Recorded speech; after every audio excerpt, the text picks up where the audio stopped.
Okay guys, an important part about being a performer is being able to express yourself through movement, being able to move your body to convey a message, to get something across.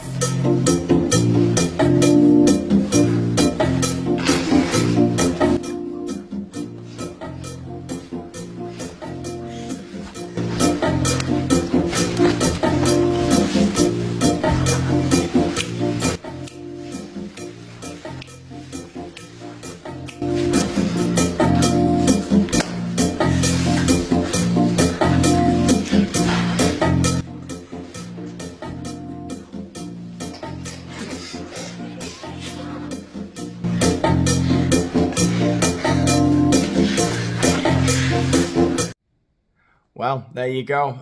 Give it up, everybody, for Ray Gunn. That's not Reagan, it's Ray Gunn, as in a gun that fires rays, which is very exciting. So, a very proud day for Australia today, as we, the rest of the world, finally get to meet what I think is no exaggeration to call Australia's finest artistic exports since, well, probably since Sir Rolf the Octopus Harris. Now, you see this young lady, sir? She wishes that she could help you with one of your paintings. Good idea. Do you think I may leave her in your charge? Safely leave her in my capable hands here. Right. And just like they did with Sir Rolf, people, losers, all over the internet are coming after poor old Ray Gunn. They're trying to wreck this poor, young, 36-year-old athlete's promising career, fledgling career, right at the beginning. It's a shame, really, that Sir Rolf isn't around to guide Ray Gunn through the didgeridoo's and didgeridon'ts of being an Australian celebrity on the world stage. I guess, you know, didgeridoo don't go near the underage people. Is what Rolf would say if he, you know, God rest his soul. Who's Daniel Boland?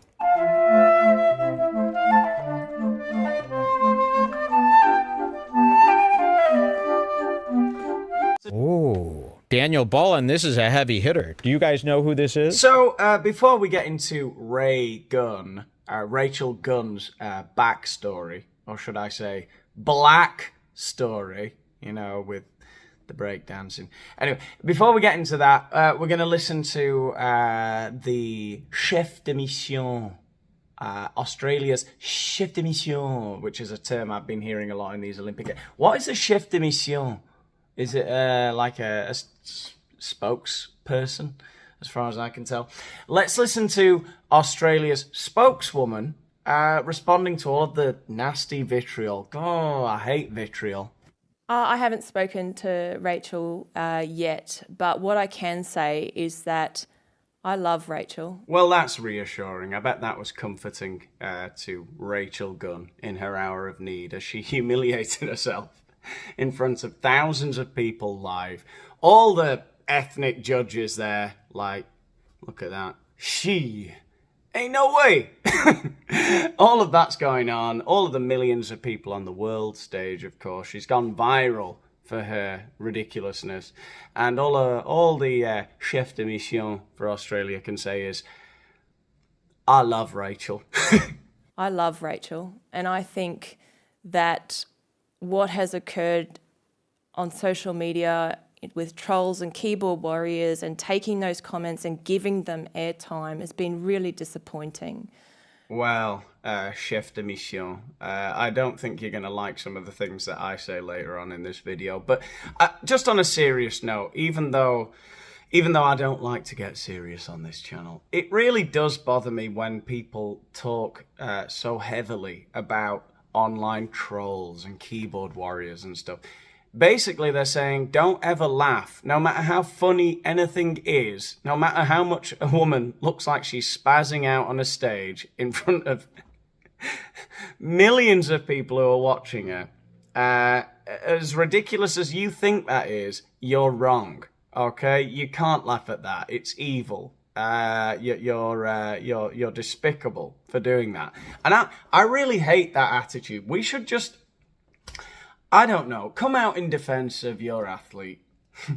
and say your piece. But please don't make out like people laughing at her are evil in some way. We're not, you know.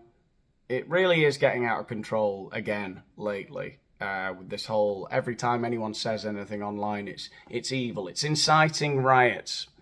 I don't think there are going to be riots on the streets of Melbourne this afternoon because of some 36-year-old white lady breakdancing at the Olympics. All right, that's my hot take for this video. If you don't know Rachel's story, in 2008, she was locked in a room crying. Wow, it really makes you think, doesn't it, you keyboard warriors, you evil bastards. It's all one big joke to you, isn't it? But picture that, right? That's a powerful image if ever there were one. Rachael the Raygun Gunn, 2008, locking herself in her bedroom, curled up in the fetal position, sobbing uncontrollably as she listens to Natalie Imbruglia. She may or may not have been naked. In my version, she's not. Okay? And, replaying all the horrible, nasty, bullying things that all the big butch Australian breakdancers said to her. You know, you fucking Sheila, you crazy kookaburra, you wombat. I'm black. In 2008, she was locked in a room crying, being involved in a male-dominated sport as the only woman, and it took great courage for her to continue on and fight for her opportunity to participate in a sport that she loved. Yeah, but not as much courage as it took for her to get herself off the mean streets of Hornsby, New South Wales. You know, she could have taken the easy way out like so many in Hornsby. So many young people lost to a life of crime, of traffic regulation offences, you know. But she decided to pull herself up by the bootstraps and get a degree in cultural studies, even writing a fascinating thesis on the intersection of gender and Sydney's breaking culture. And that got her to winning the Olympic qualifying event to be here in Paris. She is the best breakdancer female that we have for Australia. Now you look at the history of what we have had as women athletes has faced in terms of criticism. Oh, God forbid you face criticism as an Olympic athlete when everyone's got access to the internet nowadays. It reminds me of the England team at Euro 2024 this summer. Bitching about all the criticism. What a bunch of fannies. Shut up. Belittlement, judgment, criticism, and simple comments like they shouldn't be there. 100 years ago, leading into Paris 1924, Australia sent a team of 37 athletes. None were women. Oh, here we go again, bashing the old-timers. It was 1924, 37 athletes, none of them were women. 3 of them were probably cassowaries. 100 years later, we have 256 women represented here, and Raygun is an absolutely loved member of this Olympic team. She has represented the Olympic team, the Olympic spirit, with great enthusiasm, and I absolutely love her courage. I like the way Australia's chef de mission loves all of the abstract, untangible things about Rachael the Raygun Gunn. She loves her spirit, her enthusiasm, her courage. Which courage, by the way, is a word that gets bandied around far too often. IMO. What's courageous about what she did? She got some kind of brain injury or something. Not that I would think that from her performance or anything. Haha. I love her character, and I feel very disappointed for her that she has come under the attack that she has. Oh, I'm sure it's nothing Ray Gunn can't handle. After all, Ray Gunn is used to hanging around the mean, designated graffiti alleys of Sydney. Just look at Ray Gunn in her essence there, standing on all of those chalk or possibly, I don't know, biodegradable paint graffiti tags on the floor there, on the mean streets of Sydney, wearing not 1 but 2 baseball caps. She doesn't give a fuck. Look at her just standing there, completely unfazed, surrounded by all of that non-criminal graffiti. What a lunatic, eh? What a nutter. So, I mean, she's got that part right. You know, the attitude that you need to do breakdancing. Ray Gunn will... that will go a long way to getting her accepted by her urban counterparts at the Olympic Games. I'm sure she's made a lot of friends. I mean, just look at her nonchalant attitude here, hands on hips as she waits for her French counterpart. Oh, the yawn! Amazing. Oh, she thinks she's in a pantomime show or something. I would love to read her thesis. There's probably a section on that. Pretend you're yawning. Oh, this in breakdance culture means that you are not interested in what the other person is doing. Blacks really don't take kindly to yawning. Okay, this was one of my favourite moves. What the fuck is going on? What is she doing? And here comes another yawn, followed by a slow clap. She doesn't give a fuck.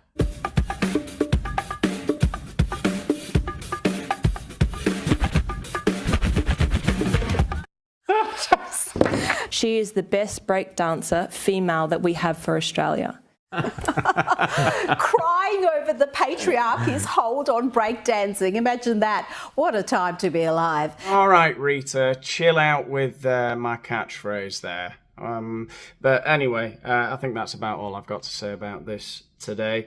If you've enjoyed the video, let the algorithm know by giving the video a like, and let me know what you thought in the comments. All of that kind of thing helps. Subscribe to the channel if you haven't already, and check out my Patreon.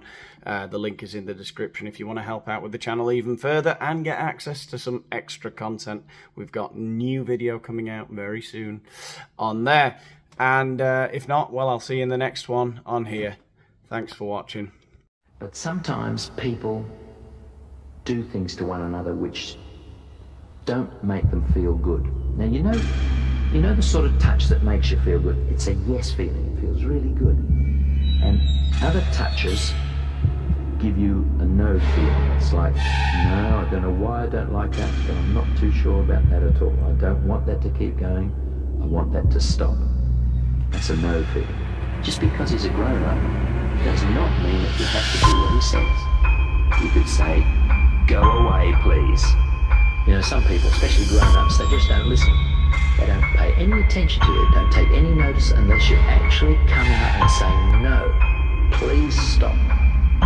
There are good secrets, but there are bad secrets, and they want you to keep a bad secret. It's a secret that could hurt other children because they might play those same games with those other children. Sometimes grown-ups just don't listen to kids, or they don't believe you. They say rubbish, or they say, how can you tell such lies, you wicked child? Or, how dare you say something like that? You've just got to keep trying until someone believes you.